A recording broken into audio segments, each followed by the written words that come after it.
So this is session 2, which I've entitled Adela Curtis and the Good News of New Thought. So this morning we looked at her troubled, fractured childhood, being shuttled between Southampton and Yokohama, and some of the difficulties, including especially a major separation that she had from her mother at a very early age. She was just 3 when she was brought to Southampton and left with foster family. And as we were looking at this morning, that's known to cause major issues in later life with developing relationships with others and just being able to trust others generally. And I also mentioned, because she writes about how talk of sin can be a great burden for children, that it's possible that maybe with the Baptist family or in other ways, she seems to have developed a strong sense of sin and judgment that she experienced as a burden as she grew into adulthood. And she was someone who was seeking, I think. So she spent some time at the Slade Art College, where her sister Mabel and Mabel's husband, Frank, were also enrolled. But she didn't, that wasn't, it didn't satisfy her. And then she also enrolled at medical school. And again, it didn't really do it for her. She was searching for something. And to be honest, she could do with some good news. So the first bit of good news, I would like to introduce you very briefly to her dearest and greatest friend, Lily Davison Chancellor. Because they became very good friends before the turn of the 20th century, and Lily was her great collaborator, cooperator in all her ventures. For almost 40 years they were friends. So Lily was described by someone who was a very young sister at Coldash as Adela's alter ego. So Lily was warm, outgoing, personable, and probably had a positive attitude to life. Lily was very much from the comfortable middle classes, and the first thing that she did with Adela that I'm aware of is she introduced her to the drawing room where women would get together, who they wanted to learn stuff.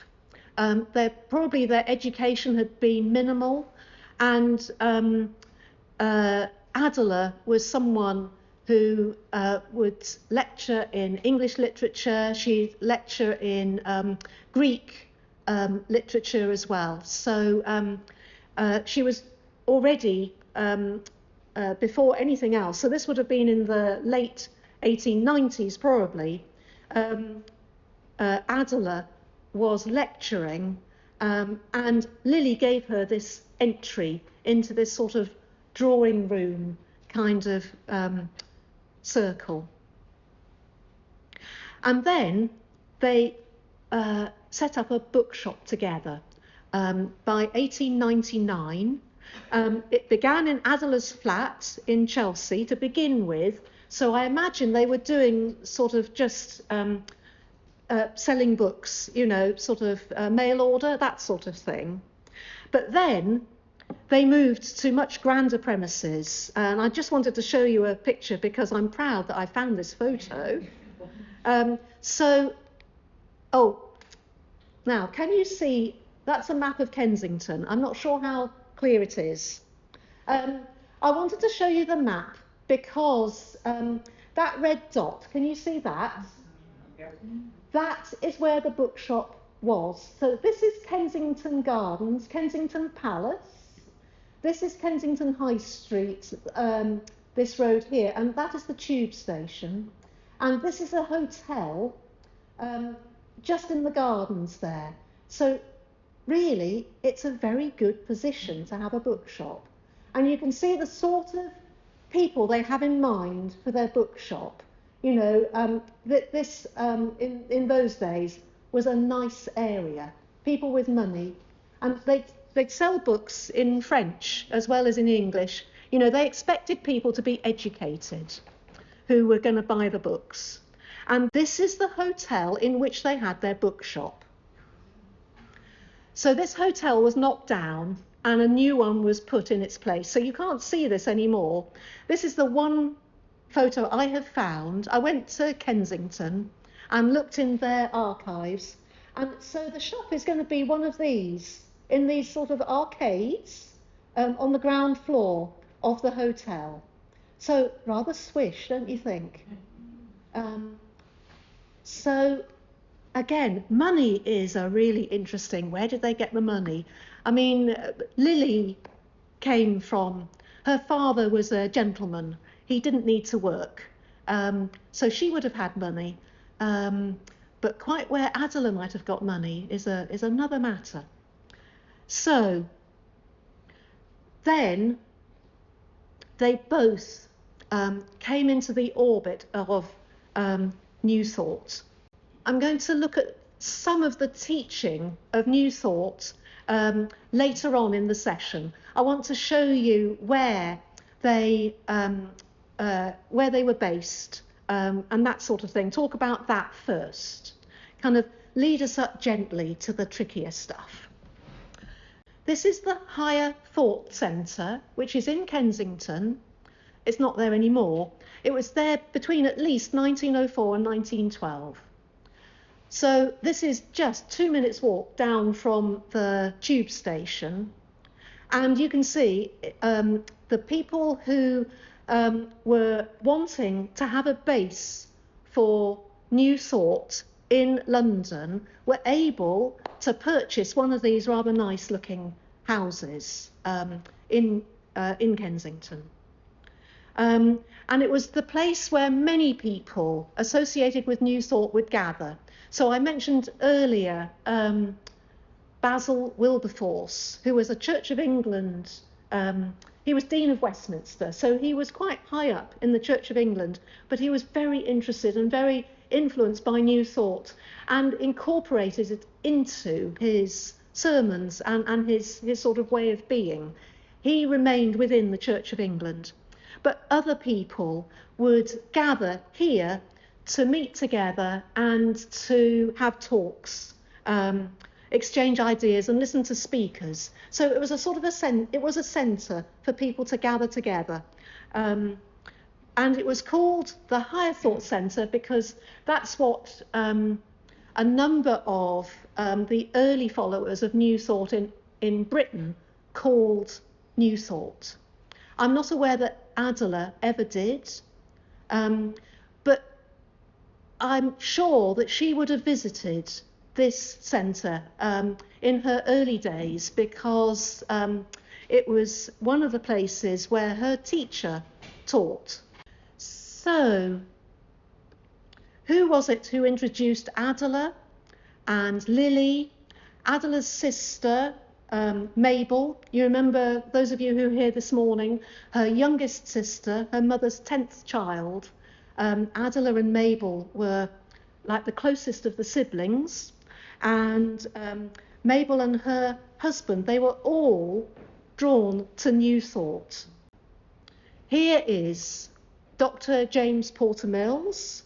The two little photos, that's we all have horrible passport photos, don't we? So those are theirs, their passport photos. Dr. James Porter Mills and his wife, Mrs. Anna Mills, were both New Thought speakers and teachers. They were American. He had been a physician for at least 20 years in Chicago.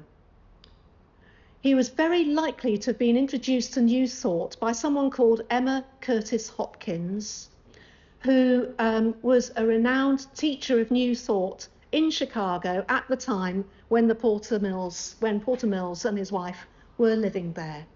He doesn't say, annoyingly, he says that he was helped by a couple of people, but doesn't say who.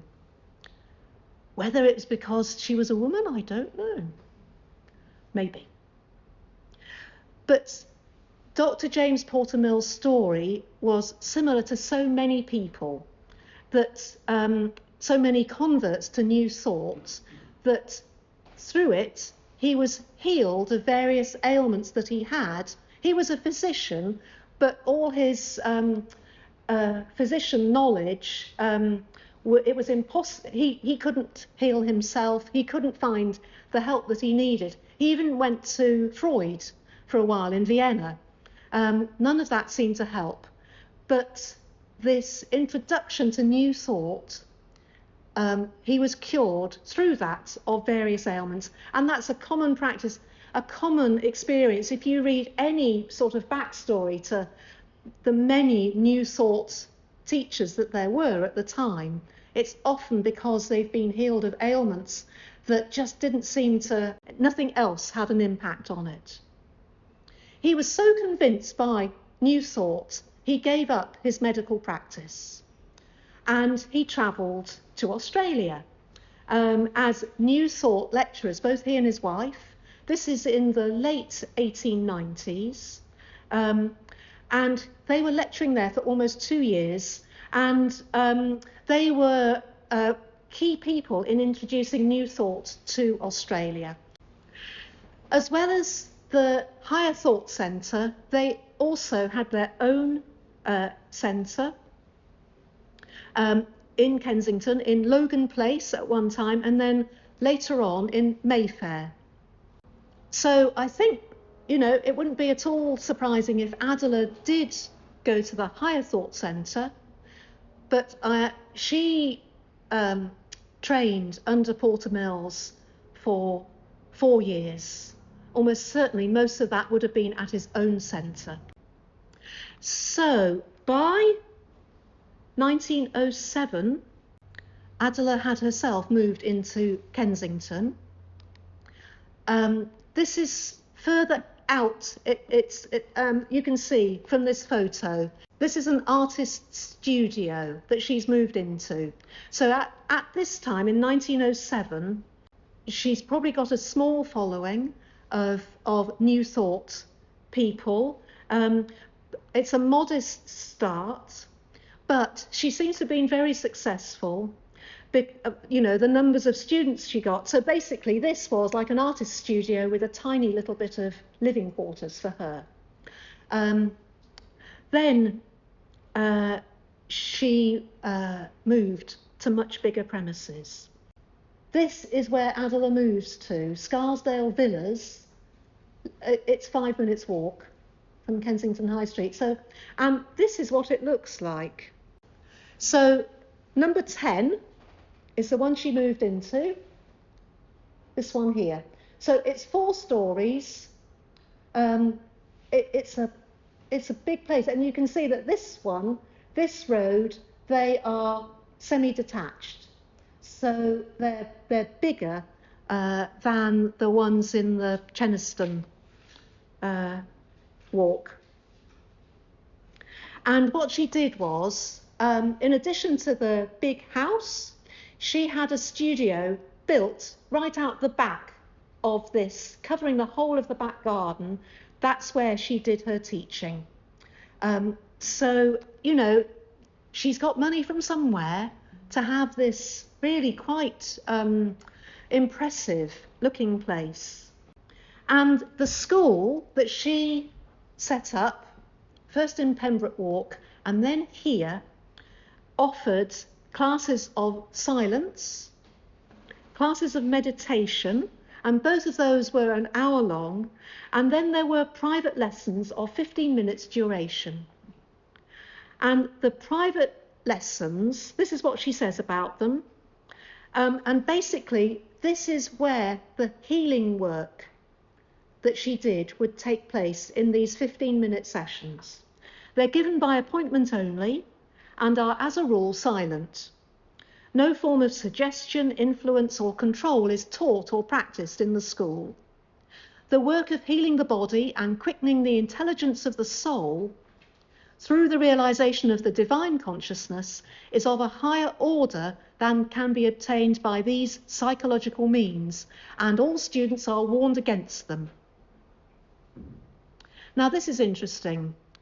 What she says is private lessons can be taken absently by those who are unable to be present. The fee for each appointment is half a guinea.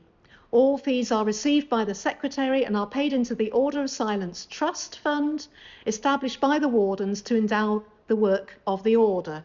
So the Order of Silence, so this is called the School of Silence in 10 Scarsdale Villas. And the order is, so if people were really serious about training to become ministers themselves and healers, then they would sort of join the order. And this is what she says about what you need to be a healer. To be a healer, you must be sensitive. And this sensitiveness acts both ways. Inwardly, to receive the inspiration of divine love. Outwardly, to convey that love to those who want it. So that says a little bit about the healing. I'm going to say a bit more about that when I come on to what is New Thought, and that'll be in just a moment. But first of all, not only was she content with having number 10 Scarsdale Villas, so that was 1910, by 1913 she had purchased number 12 as well. So this is number 10 and this is number 12. I wouldn't be surprised if maybe she'd had doorways put between the two, but what it meant was that she was able to open what she called a club, and that was open between 10 and 10 daily, 10 a.m. to 10 p.m. daily. It offered 3 simple meals a day. It had a common room, a library, 2 dining rooms and kitchens, 8 bedrooms and a garden, plus the classroom, which was over the back garden of number 10, which could be used also for music, dancing, lectures or debates, as well as for the usual work of the school. So this is becoming somewhere where if people live a long way away and they really want to spend time in the teaching, they can stay there. So it's a bit like a club, and most of her students were women. So there were the beginnings of clubs for women in London at this time, but there weren't nearly as many. It wasn't nearly as common as it was for men. So, you know, that was one way in which she was sort of in the forefront of that movement. So, what is New Thought? And I called this session the good news of New Thought because I think Adela was looking for good news, and this really seemed to chime deeply with her. The kind of person she was. I think she was a very sensitive person, an intuitive person. She found all the travelling and probably living in a hotel in Yokohama noisy. I mean, she talks in places about, you know, what that can do to young children. I think she's probably talking about herself. And the separation with her mother and the sense that she can't really trust her important adults to be there for her. You know, she had to grow up really quickly. And she had this sort of burden of guilt and judgment and that picture of God that she brought with her. So New Thought, I think, was good news for her. I'm going to look at these different topics briefly for each one, because I'm hoping that through doing so we can get a sense of what it was that drew her to New Thought. And I'm starting with mysticism, because her first major book that she published was called The New Mysticism. So, and this was published in 1906, just before she established her School of Silence. And it was her lectures that she'd given both in Cobham and in London, introducing, I think it was her way of introducing new thought to the British, because part of what she had to do was, okay, yes, it's come from America, but don't let that put you off. Just because it's from the States doesn't mean to say we can write it off. You know, they're a young nation, they've got things they can teach us. So what is a mystic? She says, actually, if we are interested in seeking direct communication or immediate knowledge of God, and she suggests that you can use different words for God: creative principle, substance, first cause, and by using those words you can widen out. God can be off-putting for some people. Using the word God can be off-putting. If you use these broader terms, it can be more accessible to more people. So a definition of a mystic is one who seeks for direct intercourse, communication with, or immediate knowledge of God. And she says we're all mystics because we all want to know whatever there is to be known about our origin and our destiny, where we've come from, where we're going to. So this is not about, if you're thinking, oh, medieval mystics, you know, they levitated, they kind of had strange out-of-body experiences. That's not what this is about. She says, you know, for those medieval mystics, that was all, it got in the way. This is not about having a different, altered state of consciousness. You know, this is just being your usual self. You don't need to try and replicate that sort of experience. A key part of New Thought that she takes on and feels is really important is that it's about looking for the divine within. She says for so long we've been told you've got to look outward to find the divine, to find God out there somewhere. This is about looking for the divine within us. We simply need to look within. We have all that we need within ourselves. So New Thought says that man, and she uses man to mean humans generally, you know, as people did in those days, man has all the power within himself to govern his conditions, and that every man can develop this power by his own will. So it's very much finding what you need within you. Don't go looking for it outside. It's within. God is within, and the power that we need is within us. And she links this with those words of Jesus in one of the Gospels, where he says, the kingdom of God is within you. So it's not something that is weird in terms of Christian understanding. It's there in the Gospels.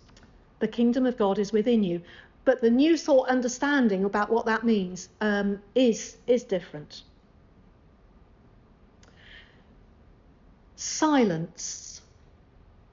Another key word.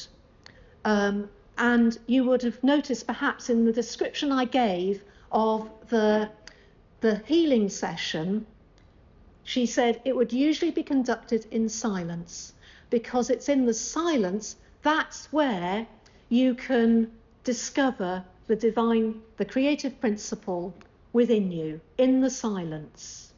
So if you are a healer, and I also said about healing is about being in tune with God, in tune with the person who's coming for healing.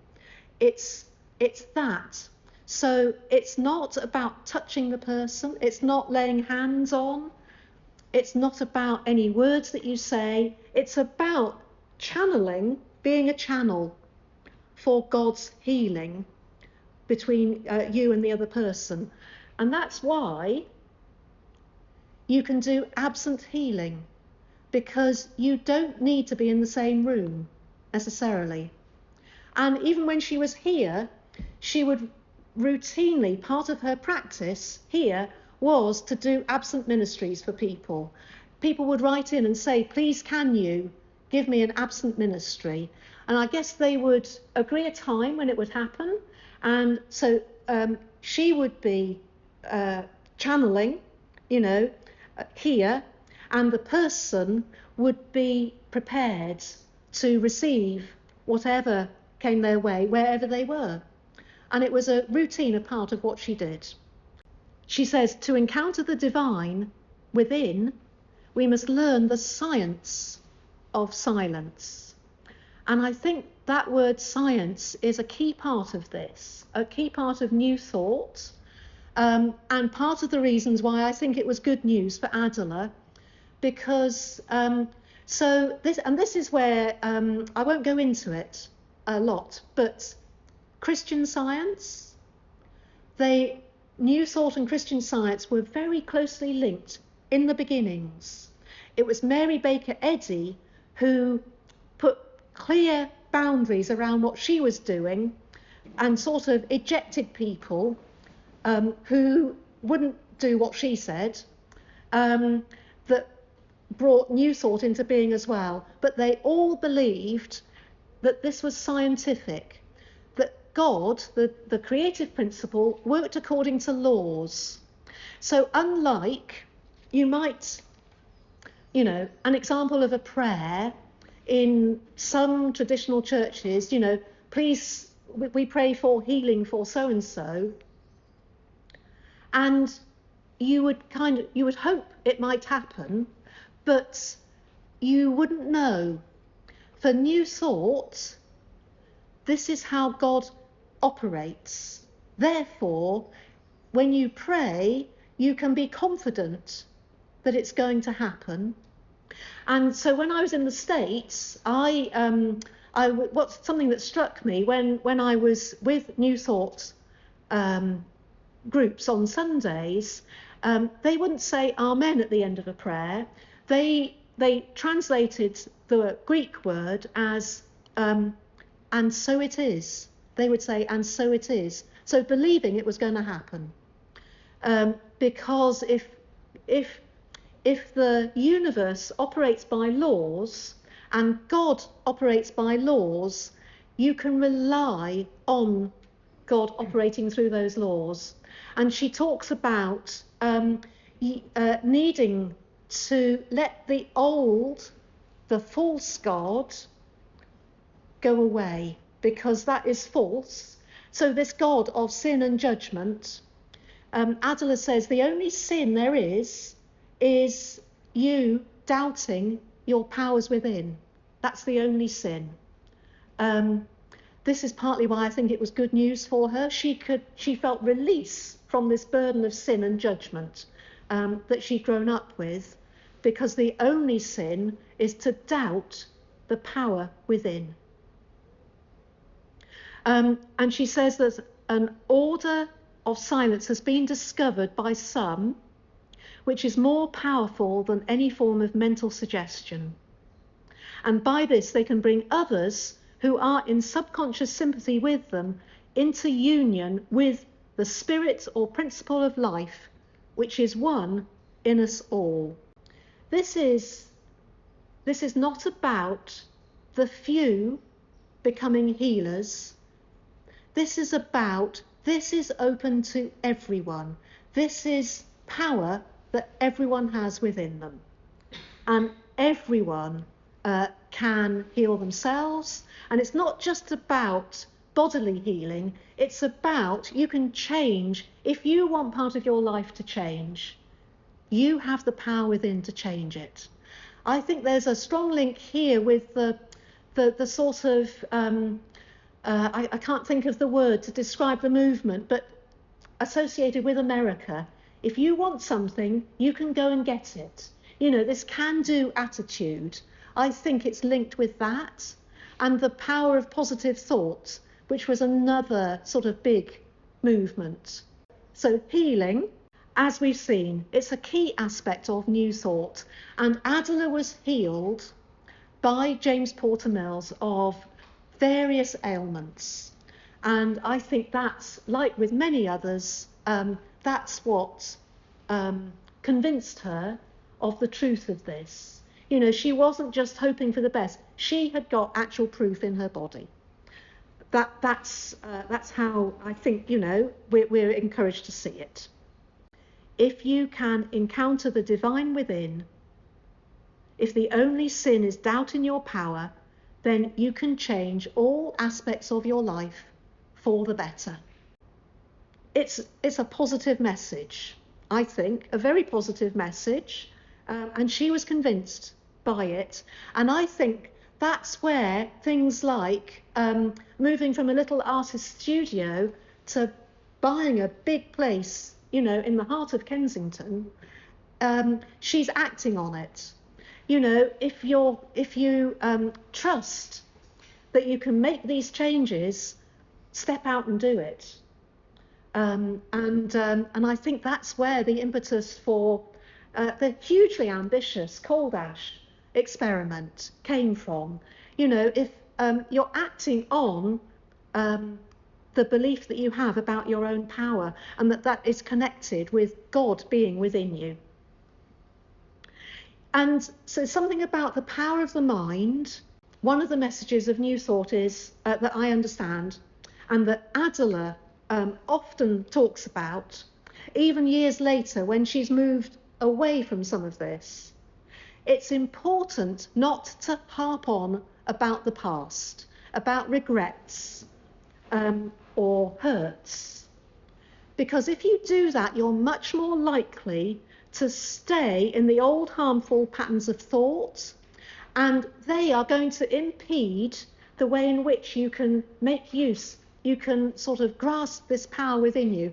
If you're still telling yourself, you know, my mother sent me away and abandoned me and I'm still suffering, if you harp on about it, you're likely to stay in that cycle of resentment and bitterness.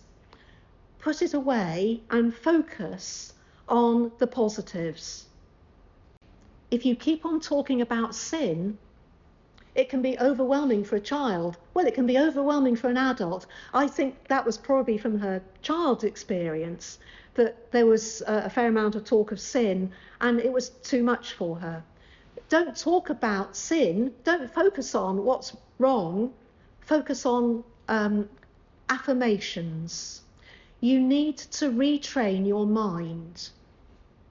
If you find yourself going down the same negative avenues, you need to retrain your mind.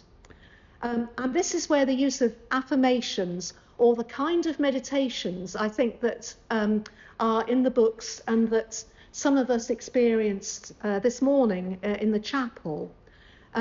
It's the use of affirmations, the words that are associated with the creative principle, with the divine, come in.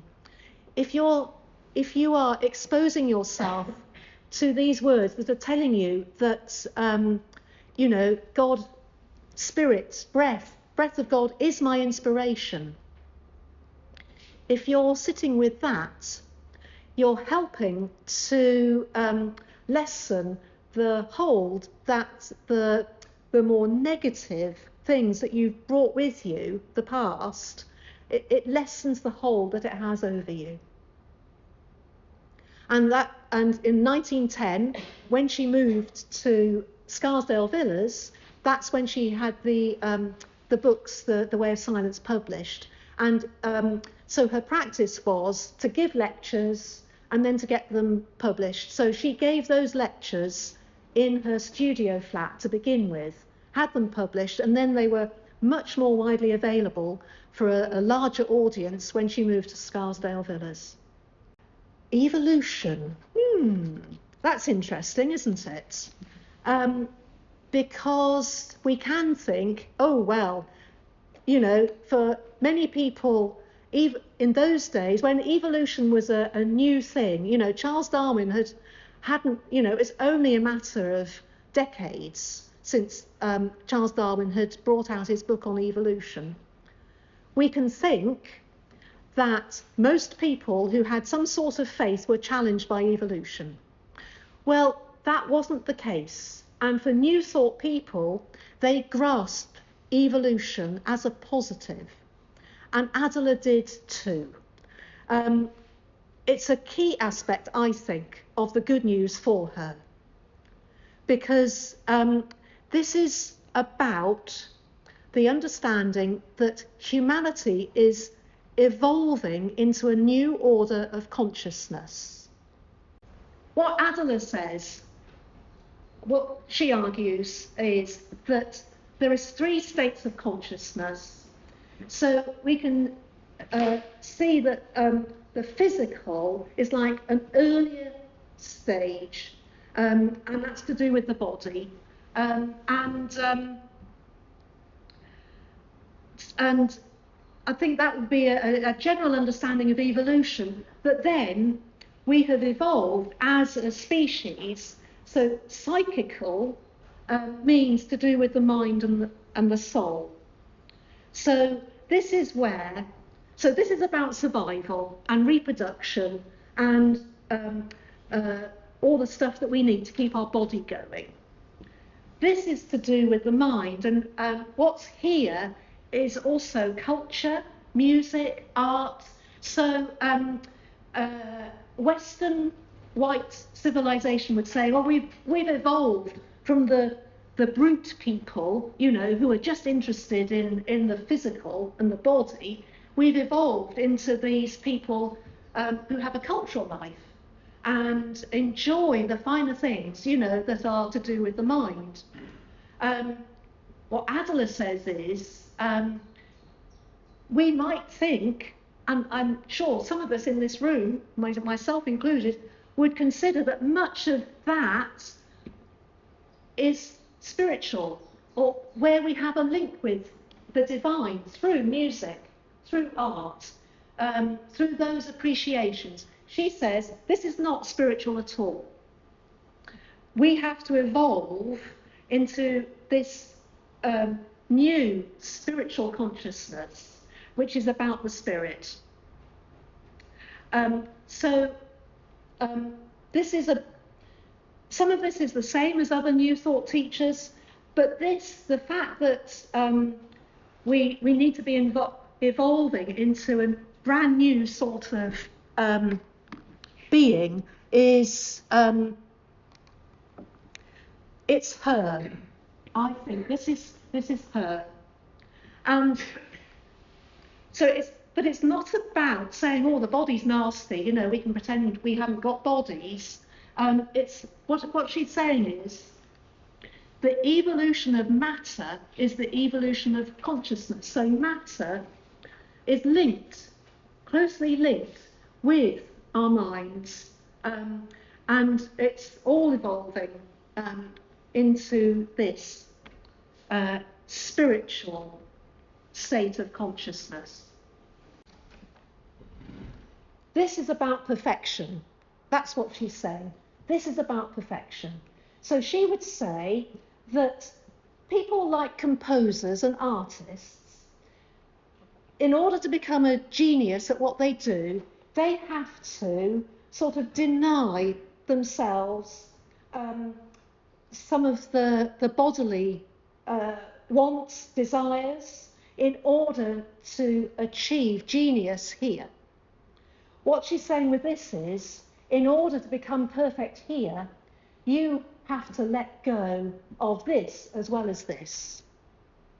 It's an extreme message, and I think it's partly comes from her background, that she already had detached herself from people.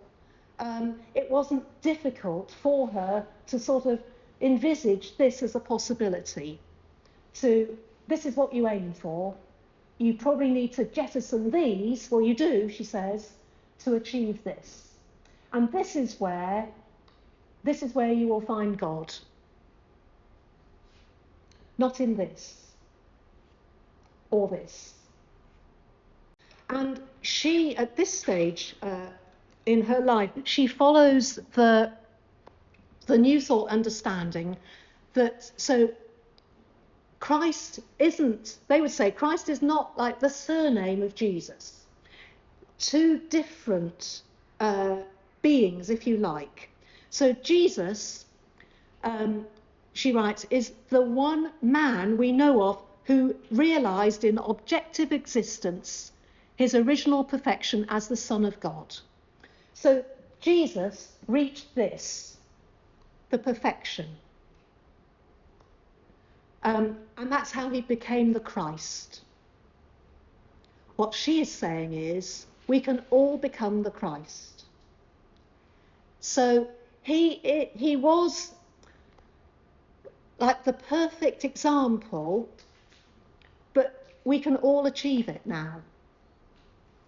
And that's when one of the things where New Thought would say that traditional Christianity sort of falls short, because Jesus Christ is held to be separate, and we need him as a saviour. New Thought does not think in those terms at all, because it's like Jesus is showing us the way to become, we can all become the Christ. We can all evolve into this spiritual consciousness. That's why evolution was so important to her, because she believed that it was happening. She said, miracles are happening all the time. The food that we take in, it's miraculous how that becomes energy for us, for our bodies, and it's changed in our bodies to give us what we need. So why not miracles where this is changed into this? Why not believe that is possible? Because miracles already happen within us about the food. She does have an extreme message, more extreme than other New Thought teachers, as far as I'm aware. And I think it is partly because of her background. So one of the things, so she talks about denying ourselves to be able to reach here. Like the genius has to deny, maybe, the genius remains single to be able to become the world famous pianist or whatever they are. So the people who want to attain this may well need to be denying themselves not only like culture, but also friends and family, or begin to see them in a new way. What she says is, we shall have to change our personal consciousness of our families and friends if we are to find the truth of them. Whether these are positive or negative for us, we need to change our personal consciousness of them, for both alike are bondage. It's like what we see now, how we relate to people now, is not the true relationship. We need to start seeing people differently. But I think this is, she, as I said, she wasn't really attached to anyone. So the idea of being detached from people, it came naturally to her. I'm not sure how much she realised that for many people, that would sound really almost impossible. Does that make sense? I'm hoping I'm doing her justice in something that you can tell it's, there's been a lot to get my head round. So, and also her extreme message comes out in how she talks about desire. So desire was a big issue for New Thought people and for people generally in the sort of late 1800s, early 1900s. Was desire a good thing or a bad thing? And if it was a good thing, then and this was all. So there was a sort of an argument amongst other New Thought people. Were white Western men, were they the pinnacle of evolution, or white Western women the pinnacle of evolution? If it was men, then desire was a good thing, because they were the ones who went out, and sort of procreated and got stuff. Whereas if it was women, then desire was something to be denied, because, they were pure and passive and in the home. Adela didn't go along with any of that. She didn't believe that white Western civilization was the pinnacle, because we haven't reached this yet. So, but what she says is, so desire in this stage of consciousness, this is about procreation, about being drawn to another person and producing someone like you. And then desire is sort of, for people who are focusing here, desire is focused on producing their work of art or their work of music, the composition. What she's saying here is, this is about what she believes is that men and women consist of both male and female within them. So she believes that the feminist movement has been good for women because it's enabled them to grow their masculine side within them. So the masculine is the thinking, the feminine is the feeling. So she believes that both men and women need to develop their other part, so that men develop their feminine side, feelings, emotions, connections. Women need to develop their masculine side. If you are both, she argues, you don't need someone else. So you don't need to feel complete, you don't need someone else. You don't need to find a partner.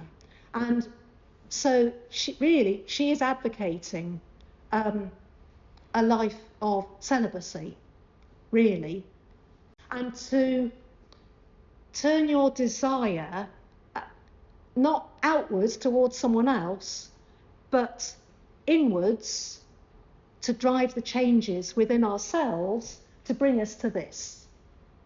This is her message. I don't think this is standard New Thought. This is her in her diary. She would complain about the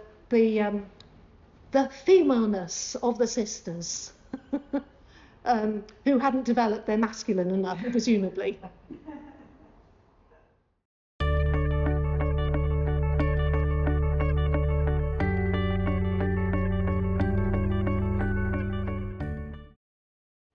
So, part 2 of our afternoon, thinking around New Thought, but specifically looking at Adela's School of Silence settlement, which she had built in Coldash, Berkshire.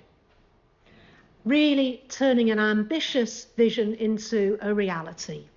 And it was there that she brought together 2 of her big passions. One, of course, New Thought, with the meditation, healing, all that side of things, clearly very important to her. And then the other passion that she'd had, for, probably for even longer, was around living a self-sufficient life. I haven't mentioned anything about that yet, but I think she saw Coldash as being her opportunity to bring these 2 key things together. She already had, in the early years of the 20th century, she'd written a section in a book written by a friend of hers about how to, the kind of diet that she believed was best for people, including herself.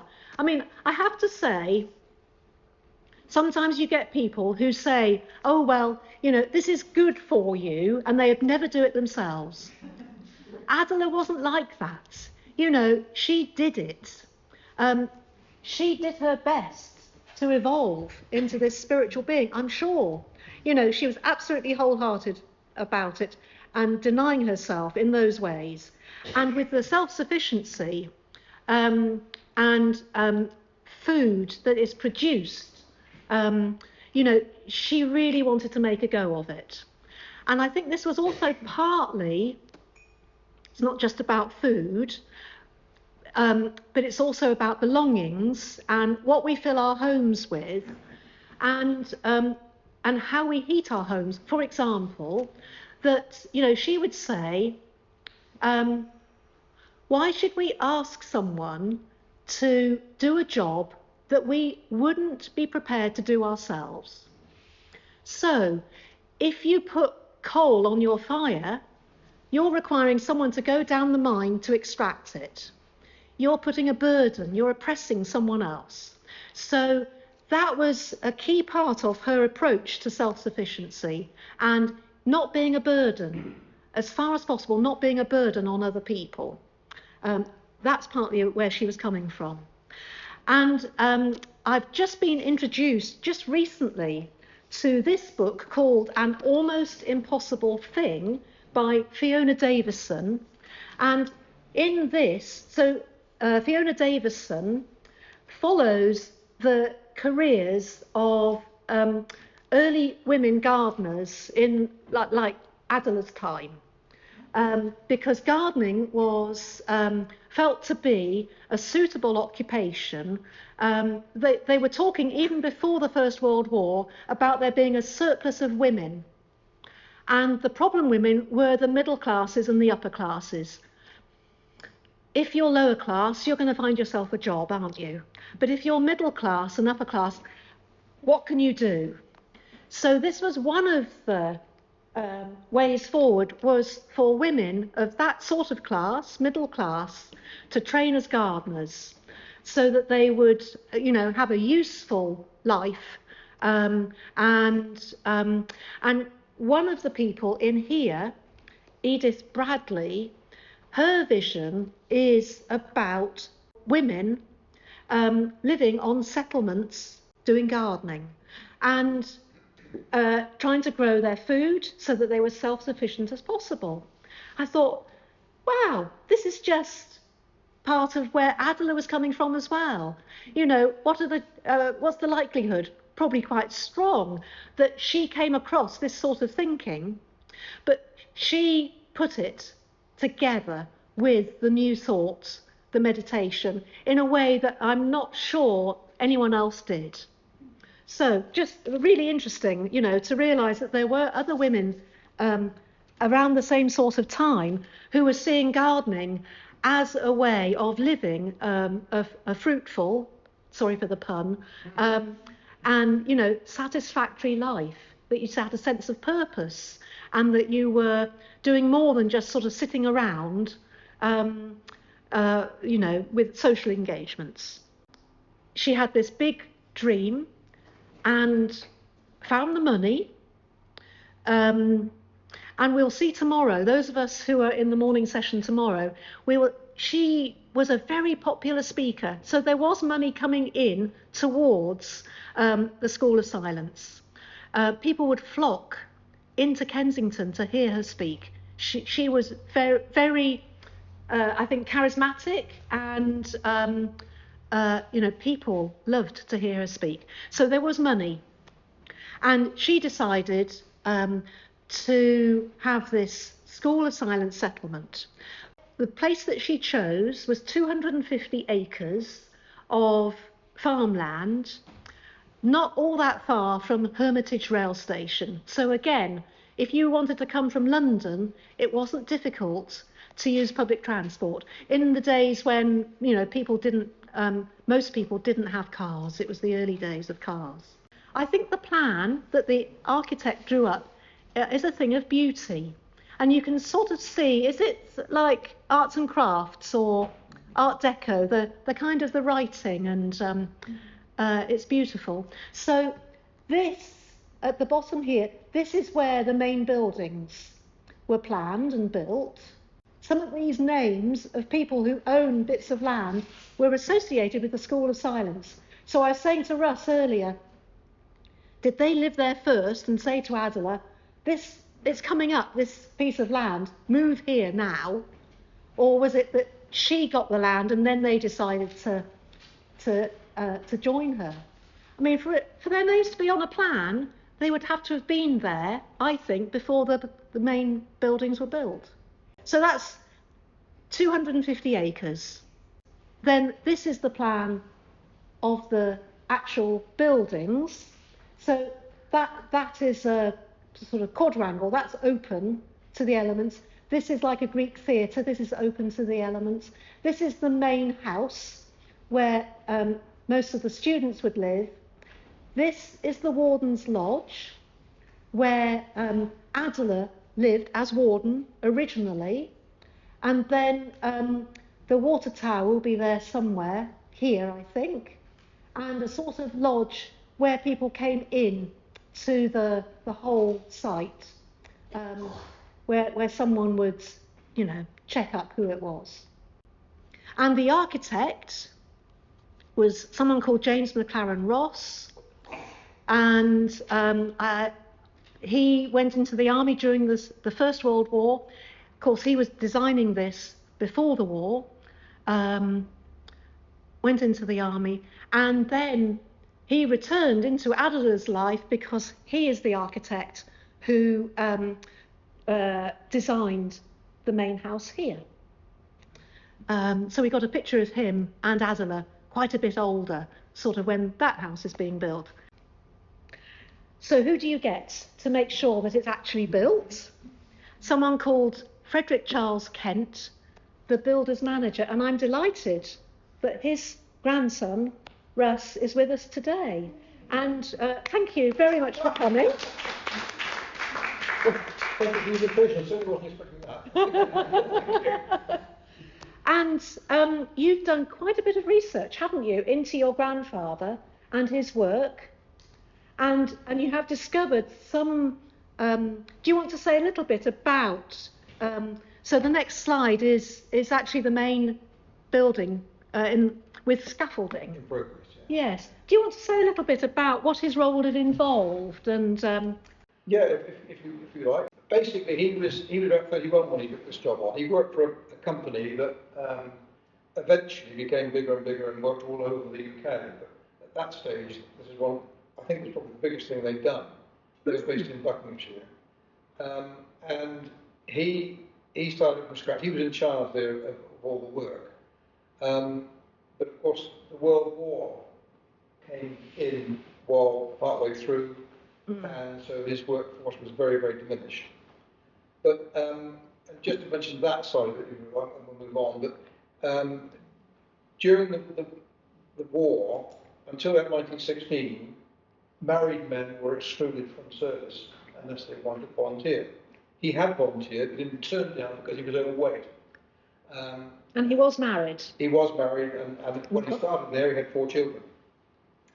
And so he went there and started to do that job, and it was, as Linda said, it was the main house, which they called the House of the Ministers, I think, and then there's all what they called the cloisters all around it. You can just see a glimpse of them there, and that is the water tower behind. And it was, I think, for the time, fairly advanced. It was, it ended up with hot water towels in the bedrooms and yes. things like this. It was quite, it had septic tanks, drainage and all that sort of thing. So it was quite advanced at the time. Yes. Different from here, when she came here, it was no running water, no sanitation, certainly no central heating. Yeah. It's quite a nice layout, I think, and it's got the amphitheatre, and Jane will come on later to say how it's been integrated into the news, what is there now. Now, he and Adela must have worked very closely together, because she was the client and he was the contractor, as it were. So I'm guessing they would have had almost daily contact, because she was on site as well, I think, for most of the time that he was there. And as Liz mentioned earlier, there was this house on the site called Acton Gate, which was also built in 1914, which is the date he started there. So Liz and I think that, although we can't substantiate it, we think he probably built that as well. And all the rest of it, the gatehouse and the warden's house, etc., etc. So it had all of that going for it. So he was there for those first few years. And then, do you want me to mention now about this business about the tribunal? Yes, yeah, I think that would be good. And I'm just wondering what shall I just say? So this picture is of what was called the sanctuary, and it was within that main building on the first floor. You can't see it now because the school needed to use the space in different ways. But just think about that compared with the chapel here. The chapel here has a much more sort of traditional church feel to it. This, she would say, she's not interested in people's sort of belief systems, because as a mystic, she would believe that, that everyone can reach God within. So it's not, it's sort of open to anyone. Anyone could go. But the huge cross, I guess, because of the importance of Christ there. So quite, I would love to have seen it. Anyway, do carry on. I find this the most interesting part about his involvement there, and it was about halfway through his time, I think. Because, as I say, the First World War started, and in 1916, his employer, Mr. Burgess, they set up what they called military tribunals all over the country to hear cases of people that wanted to say, I don't want to go to war. I would stress here that Grandad had previously tried to go to war. He wasn't, conscious, he wasn't objecting to the role of that. And his four brothers were already serving. So, that's gives you a bit of context, if you like. But Mr. Burgess, the employer, took a case to the military tribunal in 1916, saying that he wanted my grandfather to be excused from military service because he, Mr. Burgess, wanted to continue in business, and he couldn't without the services of Kent, as he called him. So they were successful in that application, and the tribunal for 3 months granted an say you won't have to go to service. Now that must have happened several times because that was only for 3 months.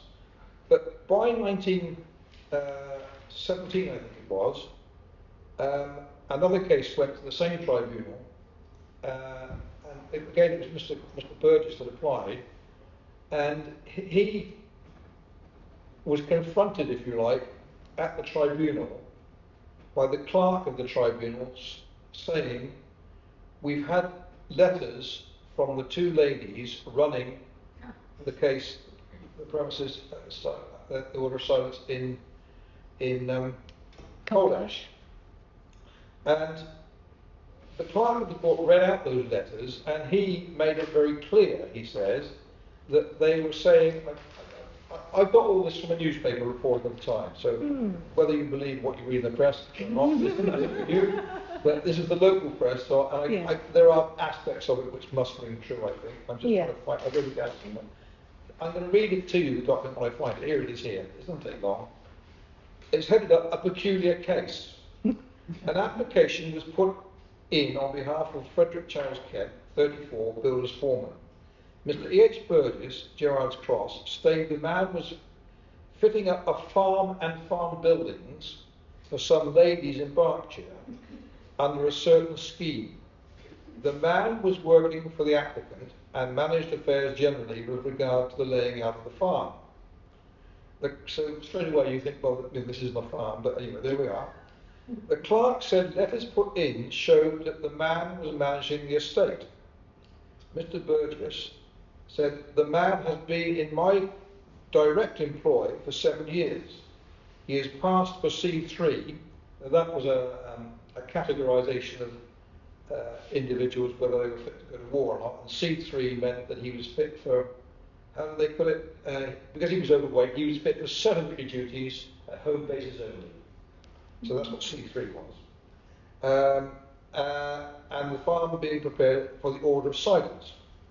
The clerk read letters which had been sent in from the order, in which it was stated definitely that Kent was managing the estate and was the only able-bodied man upon the estate. Mr. Burgess said He could not explain that letter, but the man was, with his labourers, helping to lay out the farm. Those in authority on the estate might look upon him as a manager, but he was the applicant's direct employee, and his work was laying out the farm. So I can only, there's all, you know, I don't know this obviously, but one of the reasons that you could apply for exclusion from going to war was occupation related, and one of those was agriculture. They had to look after what was going on in the homeland. And I can only think, I don't know, perhaps I'm way more being here, but they were thinking that if they put an agricultural slant to the application, that it might, you know, might hold sway. I don't know. But anyway, at the end of the day, the tribunal, hearing these two different lots of evidence, decided there was a conflict of evidence and threw the case out. So Grandad had to go to war. So I think that if Adela and possibly the council, I can't say it was them, but if it was them, it would have been them. I think it would have been them. Yeah. If their intention was to keep him back, the result was the direct opposite. And he had to go to war because of their intervention. So that for me is the most mystifying and interesting part of the whole thing here. So just to say, so this was one of the many buildings that your grandfather oversaw the building of, and this is the Warden's Lodge. So this is the building that Adela would have lived in to begin with. What else have we got? Well, this picture is my screensaver, because honestly, isn't it wonderful? So this is the members of the order, and at one time apparently they had a Russian dancer, male dancer, sort of living with them. I wouldn't be at all surprised if, you know, he had engineered this. But also, Adela was always very canny about taking photos and publicising what she was doing. You wouldn't take a photo that would put people off. So I wonder, was this, you know, to encourage people to join? Anyway, I don't know if you've spotted, but you wouldn't know, but that is Adela, and that is Lily. And then various members of the order are here, and you can see some children as well. So now I would like to bring in Yvonne. So thank you very much for coming, Yvonne. This is a picture that is in the little album, isn't it, Yvonne? So this is Adela, the adult, with children from the little school for children at Coldash, and includes your mother. And do you want to say a little bit about your mother's time there at the school, and you know, anything that you think would be of interest? Yes, well, she absolutely loved it there, and yes, and really admired Adela Curtis, and who had a probably huge influence on the sort of person she became. She really enjoyed, you know, the whole way of life there, and they would have meditation in the morning, and then I think they made their little simple uniforms, and did gardening, and then I remember her saying they made their own butter. So she loved the sort of involvement in practical things. And you said that they made their own shoes, and this is her with her friend. Yes. So these shoes are possibly homemade, Yes. handmade. Which is her mum? Yes, there. This one. Yes. Right. And then her Yes. friend is someone called, was Veronica Bigham, who then became Veronica Anderson, and I know her daughter, so we've got a 3-generation friendship. But Veronica wasn't as happy at the school. No, she got anorexia. I mean, you can see she's very... Oh, yes. I think she didn't take to it as much as my mother. And also, it's interesting because you put the whole thing in context, because I think, because my grandmother, I think must have been a friend of Mrs. Councillor's, and I think would have gone to the talks on mysticism and so on, which, you know, the family would have always been interested in. Yes. And so she was one of the women who would go to the talks. and then sometimes come and stay at Coldash, and then so my mother then went to school there. Yes, no, I think they must have been boarding actually, yes. Yes, no, she would have been, yes. But then equally her mum would come and stay sometimes because they, but she was, very happy. So this is a little photo in your mother's album, and again, and I think this might have been taken at the same time as that picture of the dancing because they're wearing similar colours. But this is Adela, and this is Lily, who is tall and statuesque. So this is a picture of some of the sisters. I think possibly this one might be Sister Mary. It looks, so there are definitely pictures of her where it is known that it's Sister Mary, and she looks quite like this. So we think, don't we, that your mother possibly made the little album, and then older members of, adults probably gave her the photos to put in it. Yes. I'm fairly sure this is a Country Life article from March the 27th, 1920. And I think you can recognise the building here as the main building. And this is these are the cloisters that Russ was talking about. This is the Warden's Lodge. That's the sanctuary, you may recognise that.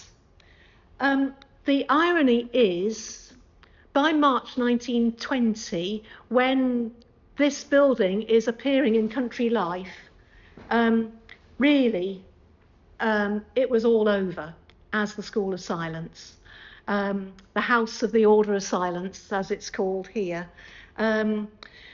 Things, I think probably the war, intervened. It meant that fewer people could come. They were reliant on people paying, all this. If people came for lessons and healing, they paid for it. And it's if you think that she had the two houses in London, in Kensington, and this place and all the land, that was a lot to keep going. So money was one issue for them, and there's a sort of a memory of the poor sister who was in charge of the finances, always going around with a kind of a harried look on her face because the finances never really added up. That was one reason. I haven't mentioned so much about how Adela was as a teacher. I mean, she was a fine teacher, and she set up Coldash with a view to teach people to be healers and leaders of meditation, and also to be self-sufficient. Not only did she lead all the meditations and all the things going on in the sanctuary, she also led all the classes that there were in such things as basket making, clothes making, beekeeping. She led it all. And she did have phenomenal energy, but after, she started in earnest in 1907, and, by 1917, she'd been going at it full pelt for 10 years. Even she was running out of energy. And unfortunately, because she found it really difficult to trust people, she was a perfectionist. There was one way of doing things. It was her way. So combined that with, she couldn't let other people take things over. It had to be her doing everything. And so on the one hand, she was desperate for people to help because she was worn out. But I'm not surprised that no one felt like they wanted to come forward because, they couldn't do it her way. So that was another reason why she was struggling, and the place was struggling. In addition, she minded very much when people couldn't grasp what her teaching was about. And I mean, I have to concentrate very hard to try and understand as best as I can. I want to do her justice. I want to, put her case forward. But it really got to her mentally. And the other thing that contributed to her difficulties personally was that, so her sister Mabel, who was this youngest sister, the one that was closest to her, who had emigrated to New Zealand with her husband and 4 children, I said, had developed something that was probably like epilepsy. It wasn't treatable, as far as we know, so she ended up in a mental hospital for 30 odd years.